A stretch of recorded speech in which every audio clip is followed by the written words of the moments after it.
এবার ছোট্ট সন্তান জবাব দেয়া বলবে, ও মালিক,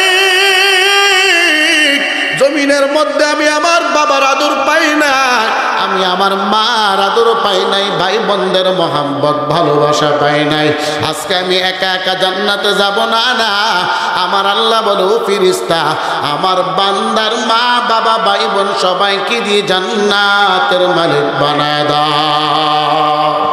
সঙ্গে যদি নালো মোরে গিয়ে মদিনা,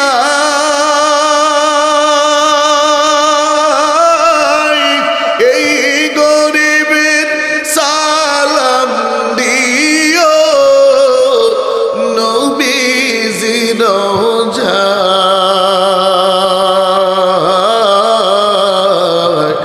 মনে বড় আশা ছিল। সবার আওয়াজ কমে গেছে, কারণ কি? মহাব্বত কমে গেছে নাকি? জোরে, মনে বড় আশা ছিল।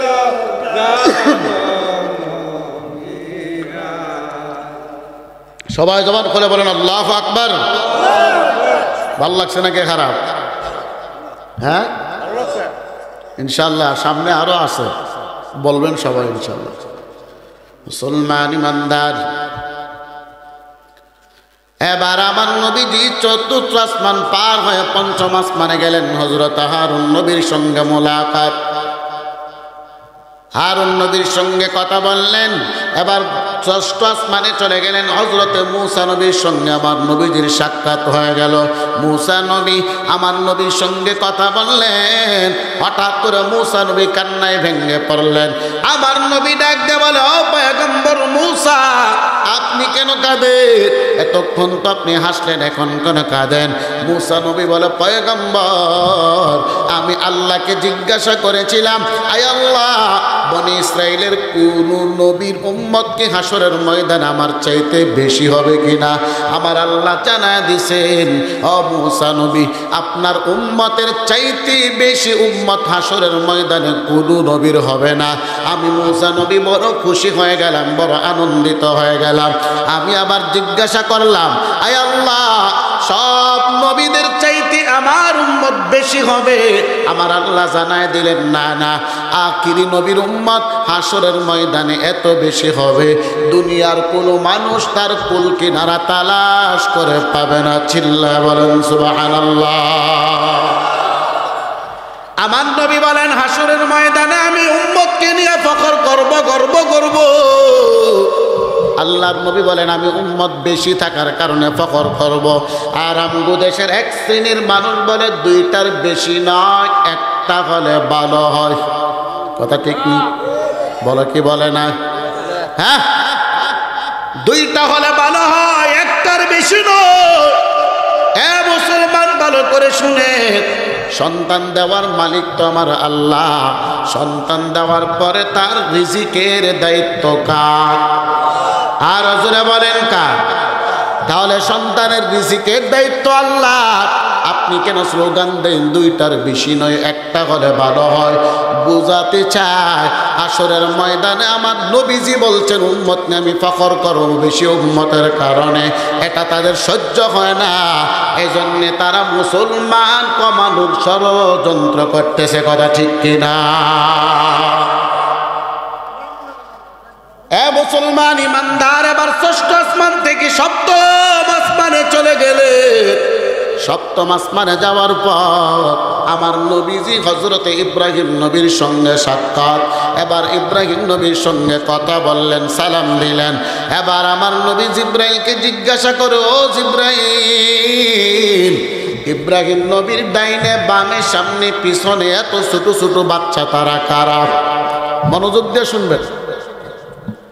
আমার নবী জিজ্ঞাসা করেন, ইব্রাহিম নবী ডাইনে বামে সামনে পিছনে তো ছোট ছোট বাচ্চা তারা কারা?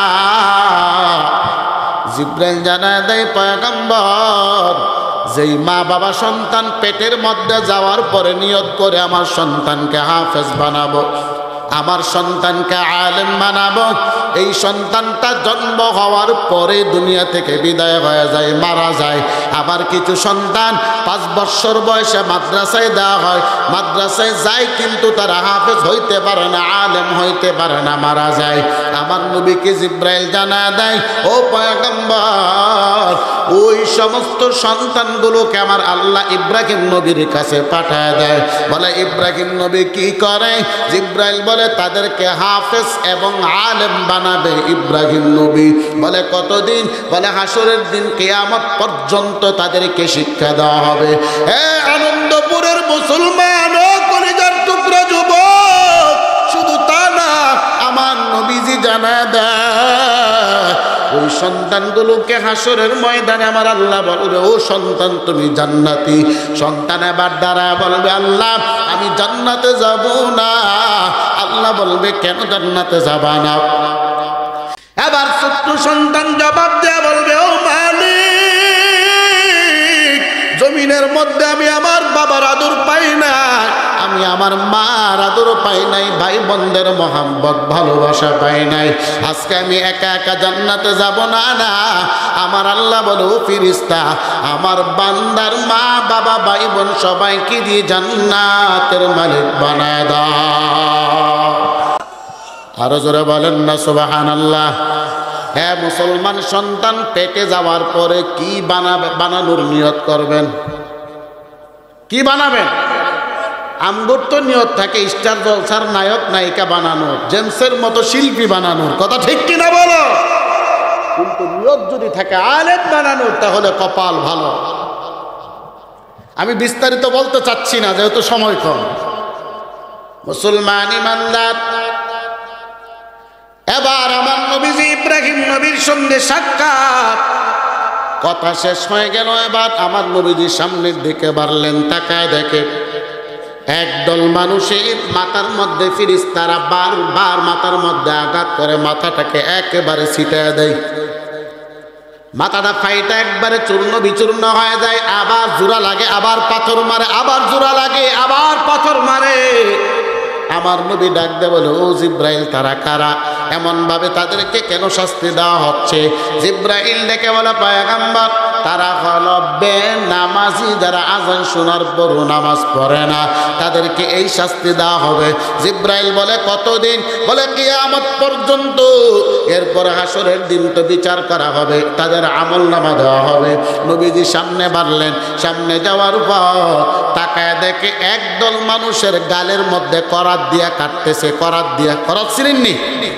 হ্যাঁ, করাত দিয়া ফেরেশতারা কাটতেছে। এই পাশে করাত দিয়া কাটতে কাটতে ওই পাশ দিয়া করাতটা বাহির হয়ে গেল, এইটা এমন সিলটা হয়ে গেল। যখন ফেরেশতারা এই গালের মধ্যে করাত লাগাইল, আবার এই গালটা আগের মতো আবার ঠিক হয়ে গেল। আমার নবীজি বলেন, জিব্রাইল, তারা কারা? এবার জিব্রাইল বলে, পয়গম্বর, তারা হলো মিথ্যাবাদী, যারা মিথ্যা কথা বলে। দোকানে বসে বসে যারা মিথ্যা কথা বলে, তাদেরকে আমার আল্লাহ এই শাস্তি দিবে কিয়ামত পর্যন্ত। এবার আমার নবীজি সামনে গেলেন, সামনে যাওয়ার পর তাকায় দেখে একদল মানুষেরা বড় পাতিলের মধ্যে কাঁচা মাংস নিয়ে বসে আছে। কাঁচা মাংসগুলো খায়। পাতিল যখন শেষ হয়ে যায়, আবার আল্লাহর পক্ষ থেকে পাতিল ফিল আপ হয়ে যায়। আমার নবী বলেন, তারা কারা? বলে, তারা হলো বাজারের শাস্টলে বসে বসে যারা গীবত করত। চিল্লায় বলেন নাউযুবিল্লাহ। আছে কি নাই? গীবত করে নেওয়ালা লোক আছে কি নাই? এবার নবীজি সামনের দিকে গেলেন, সামনের দিকে যাওয়ার পর তাকায় দেখে একদল মানুষেরা বড় একটা নদী, বড় একটা সাগর, ওই সাগর দিয়া তারা সাঁতার কাটতে কাটতে নদীর কিনারায় আসে। ফেরেশতারা তাদের মাথার মধ্যে ঢিল দেয়। একটা ঢিল মারলে মাথায় পড়ে, আবার ও সাগরের মধ্যস্থলে চলে যায়। আমার নবীজি জিজ্ঞাসা করো, জিব্রাইল, তারা কারা? জিব্রাইল জবাব দিয়ে বলে, পয়গম্বর, তারা হলেন সুদখোরের দল। দুনিয়ার মধ্যে যারা সুদ খাইত আসেনি? হ্যাঁ, আপনাকে দারমা, মধ্যপুর, আনন্দপুর সুদখোর নাই মনে হয়, আসেনি? আমার নবী বলেন, কতদিন? জিব্রাইল বলে পয়গম্বর কিয়ামত পর্যন্ত ফেরেশতারা তাদের কেমন ভাবে ঢিল মারবে আর তারা কিয়ামত পর্যন্ত সাগরের মধ্যে সাঁতার কাটতে থাকবে। আমার নবী বলেন এর চাইতে বড় কোনো শাস্তি আসেনি। জিব্রাইল বলে হ্যাঁ, হাসরের ময়দানে এক শ্রেণীর মানুষের পেট থাকবে বিশাল বড় বড় পেট। কত বড়? বিশাল বড় বড় মাজারের ডেক দেখছেন নি? খরমপুর মাজারের ডেক দেখছেন নি? দেখেন নাই মনে হয়? আনন্দপুরের মানুষ ভালো, মাজারে যায় না। বড় বড় মাজারের মধ্যে দেখবেন বড় বড় ডেক আছে, এমন ডেকের মতো বড় বড় পেটওয়ালা একদল মানুষ থাকবে হাসরের ময়দানে। আমার নবী বলেন তারা কারা? জিব্রাইল বলে নবী এখন তো পেট চামড়া দিয়া তৈরি, ভিতরে কি আছে দুনিয়ার কেউ দেখতে পারে না। হাসরের ময়দানে যারা সুদখোর থাকবে তাদের পেট থাকবে গ্লাসের মতো স্বচ্ছ। গ্লাসের এক পার্শ্বে যদি আমি দাঁড়াই, আরেক পার্শ্বে যদি কেউ দাঁড়ায় তাকে দেখা যাবে কি যাবে না? হ্যাঁ, জিব্রাইল বলে নবী হাসরের ময়দানে তাদের পেট থাকবে গ্লাসের মতো স্বচ্ছ।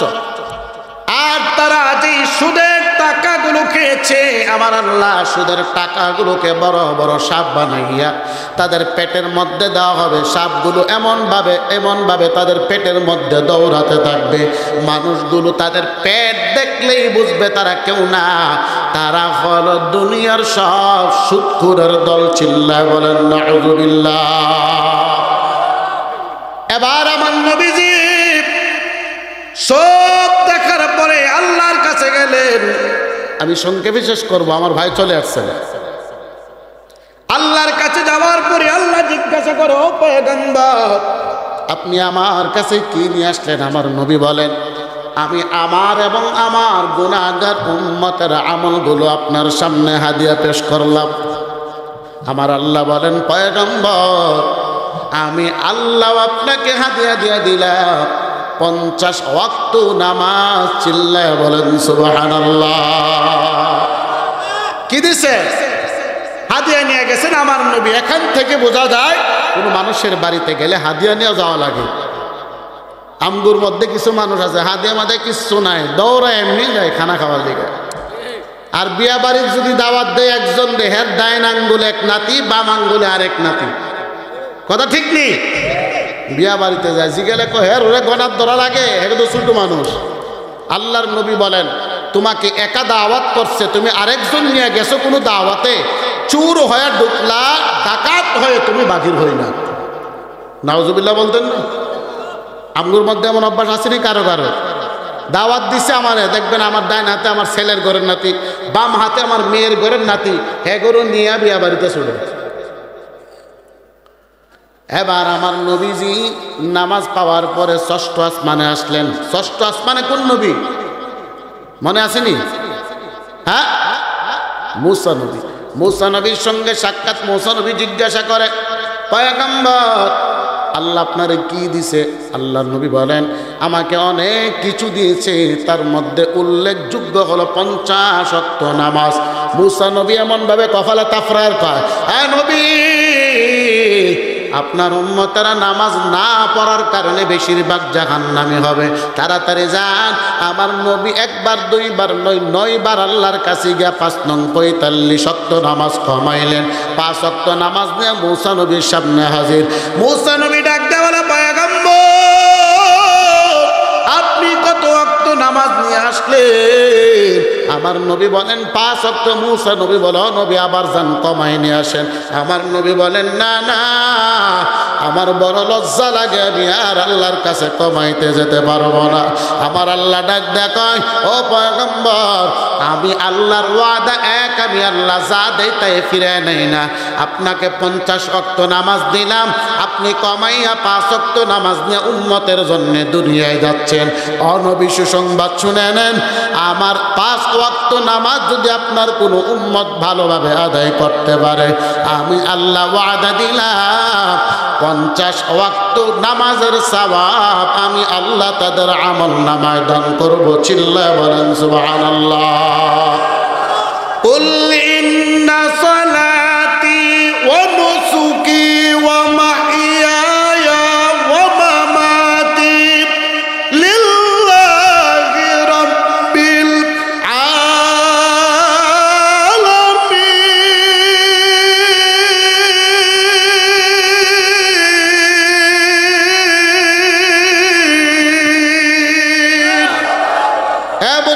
আমার নামাজ, আমার রোজা, আমার হজ, আমার যাকাত, আমার যা কিছু আছে সব কিছু কার জন্যে? আর হুজুরা বলেন, আর হুজুর আওয়াজ দিয়ে বলেন কার? আল্লাহর। নাকি দুনিয়ার কাউকে দেখানোর জন্যে? সব কিছু একমাত্র আল্লাহর জন্যে। আল্লাহ আমাদের সবাইকে কবুল করে সকলে বলেন আমিন। বাকি অংশ যদি আল্লাহ আমার হায়াতে দেয়, এই তফসিলে তো গত বছর আসছি, এর আগের বছর আসছি, যদি হায়াতে দেয় ইনশাআল্লাহ বাকি আলোচনা করব ইনশাআল্লাহ। আল্লাহ আমাদের সবাইকে কবুল করে সকলে বলেন আমিন। আসসালামু আলাইকুম ওয়া রাহমাতুল্লাহি ওয়া বারাকাতুহু। আমি চলে যাবো, আবার মামু বলেছে আপনাকে এলাকারই সন্তান, আমার খুব মহব্বতের মানুষ, আমার জন্যে দারমা মাদ্রাসায় দাঁড়ানো যে মামু আপনি আসলে আপনার নিয়ে মধ্যপাড়া যান। দোয়া করবেন সবাই, দোয়া করবেন তো সবাই? হ্যাঁ, পিছনের তারা দোয়া করবেন, আমার দোয়া চাই, দোয়া করবেন। আমার ভাই চলে আসছেন, খুব গুরুত্বপূর্ণ আলোচনা করবেন।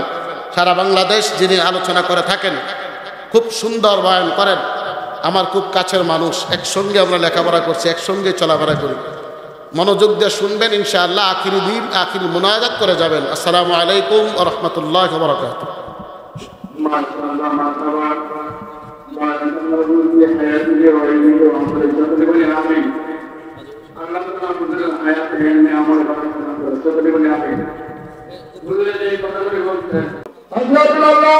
হযরত মাওলানা মুফতি মনিরুজ্জামান আল জামি সাহেব দামাত বরকাতুহু।